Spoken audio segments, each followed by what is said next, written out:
I warned my wife once, if you invite your boss to your birthday, I'm done. She went ahead anyway and even labeled him, my most special guest. When she got back, that same boss stormed through the company in a rage, yelling. His lawyer just called me. What did she make him do? You'd think that after 6 years of marriage, my wife, Camille, would have realized I never bluff. I'm not the kind of guy who tosses out hollow threats like confetti at a New Year's Eve party. When I say something, it carries the full weight of my law degree and the exhaustion of a man who's been watching his marriage swirl down the drain like bathwater that refuses to go away. So that morning, as we sat across from each other sipping our overpriced artisanal coffee, and I told her, if you invite your boss to your birthday, I'm out, I wasn't trying to sound dramatic.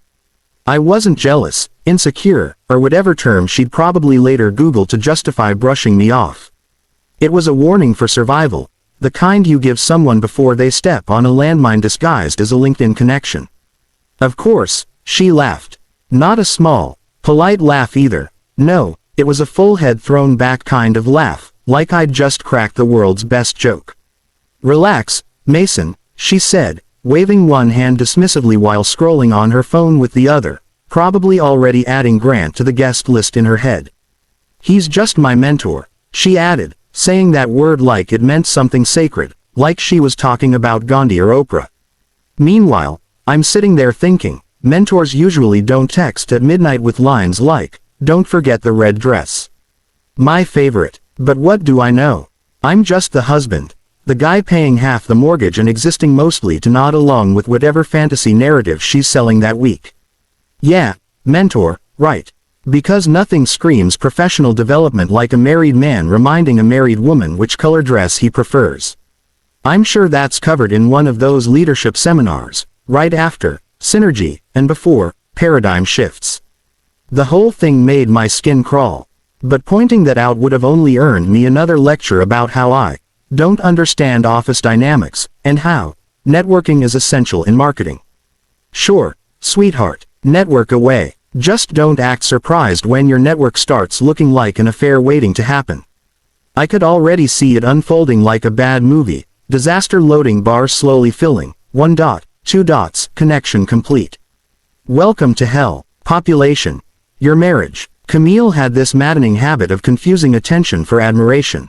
She honestly couldn't tell when someone respected her skills and when someone just wanted to sleep with her. To her, every compliment was sincere, every lingering look was professional appreciation, every late-night text was just her boss being dedicated to the team's success. And there I was, front row, watching a slow-motion car crash, pretending to care about her office drama because that's what husbands are supposed to do. You listen, you nod, you pretend to care, while mentally calculating the cost of a good divorce attorney.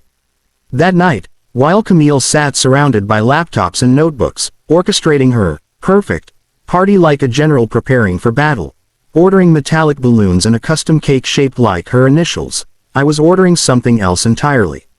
Something she wouldn't see coming because she was too busy debating whether rose gold or champagne gold matched her aesthetic. I opened my laptop, launched a secure browser, and began drafting an email to my firm's legal review department. Because when you're married to a marketing director who flirts for fun and treats professional boundaries like suggestions, you keep receipts. You document. You prepare. Call it paranoia. I call it strategic caution. I've spent 6 years watching Camille twist ethics like a yoga instructor, bending rules I didn't even know existed. She's charming, I'll give her that. She can walk into a room and have everyone eating out of her hand within minutes. It's impressive. Professionally, anyway. Personally, it's exhausting. Because when you're that good at selling a version of reality, eventually you forget where the truth ends and performance begins. And I didn't need Sherlock Holmes to figure out where this birthday mess was heading. Grant Whitmore, her boss, her mentor, the man who signed her checks and stroked her ego, was going to show up with some expensive, thoughtful gift that proved how well he knew her. He'd give some toast that stopped just short of inappropriate, because guys like Grant are masters of plausible deniability, and Camille would bask in it, glowing under his attention, completely blind, or maybe just pretending to be, to how it looked, how it made me feel, or how it made us look as a couple. But fine, She wanted her party. She wanted Grant there. Who was I to ruin her night? I wasn't about to throw a tantrum or issue ultimatums she'd ignore anyway. No, I had a smarter plan. See, Grant wasn't just her boss. He was the CEO of Whitmore and Associates, a mid-sized marketing firm that had recently landed on my company's radar for, let's say, questionable accounting. Nothing confirmed yet, just whispers. Enough to make compliance attorneys like me start digging. And guess who'd just been assigned to the preliminary review? Me. Conflict of interest. Absolutely. The kind that could destroy careers if not disclosed properly. The kind that made a wife's Instagram caption, "My most special guest heart," look really, really bad. Did Camille know? Of course not. She never asked about my work. Not beyond, "Good day."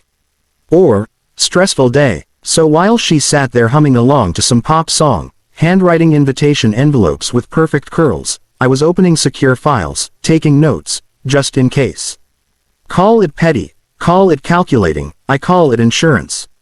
Her birthday party looked like an influencer's dream wedding. Had a baby with a corporate mixer, and that baby had her dad's credit card. Champagne fountains plural, because one's never enough. A live band doing jazzy pop covers. Purple and gold uplights making even the shrimp platter look like a magazine spread. Everything gleamed. Overly staged, overly perfect, as if she'd hired someone whose entire job was, make it Instagram worthy. This wasn't a birthday party. It was content. Her big, curated moment. Proof that she was successful, admired, adored. And if anyone there was just for the open bar. Well, as long as they tagged her in their story, who cared? I stationed myself by the bar. If I was going to watch this disaster, I'd need something stronger than cucumber water. I observed the crowd like an anthropologist.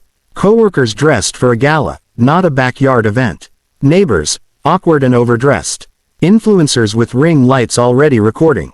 I sipped my whiskey and watched Camille work the room like a politician on election night, touching arms, laughing too loud, making everyone feel like her favorite person.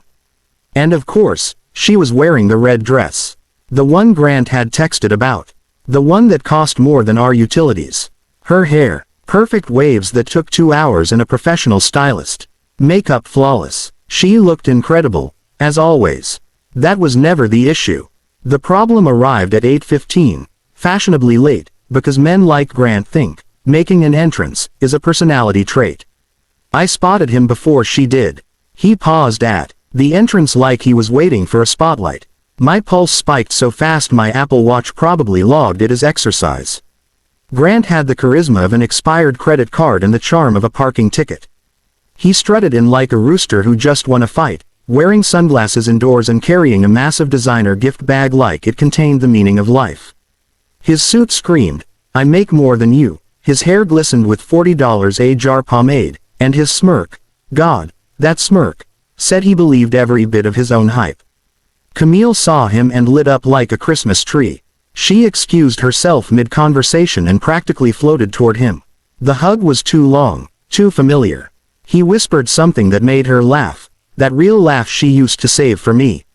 Then, with a flourish, he handed her the gift. I had to grip my glass just to keep from breaking it. The night went on. People chatting loudly, drinking too much, pretending to be interesting. One of Camille's friends stumbled over to me, tipsy, telling me how lucky Camille was to have such a supportive husband. I smiled, nodded, wanted to ask if she'd recently fallen and hit her head. Then came the moment I'd been dreading. Camille climbed onto a chair. Yes, actually climbed up, clinked her glass with a fork, and got everyone's attention. She was radiant with attention, champagne, and self-satisfaction. "I just want to thank everyone for celebrating with me," she began. "But there's someone special I need to recognize, someone who's been an incredible mentor and friend." My stomach dropped. "Grant, could you come up here?" She reached for him like a queen summoning her knight. He moved through the crowd, soaking up the attention. Camille raised her glass high. "To my most special guest, Grant. Thank you for believing in me, for pushing me to be better. I wouldn't be here without you." The crowd cheered, clueless. But I heard it, felt it, the quiet snap of something breaking. Not loud, just final. I didn't cause a scene. That's not my way. I smiled.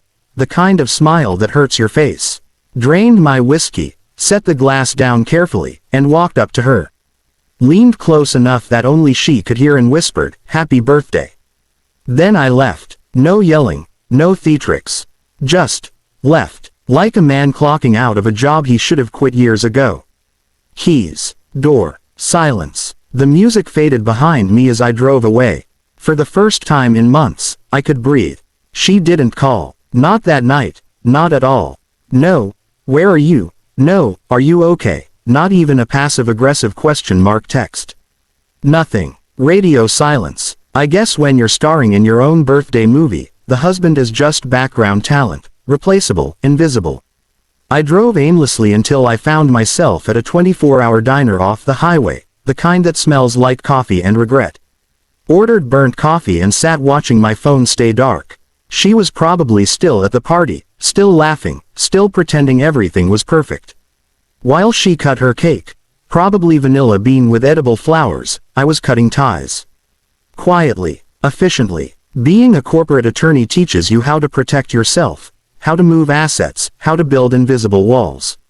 I opened my laptop right there in that diner, connected to my firm's VPN, and went to work. First order of business. Our joint credit card, the one she insisted proved trust. I logged in, went to card management, and hit freeze with the kind of satisfaction most people only dream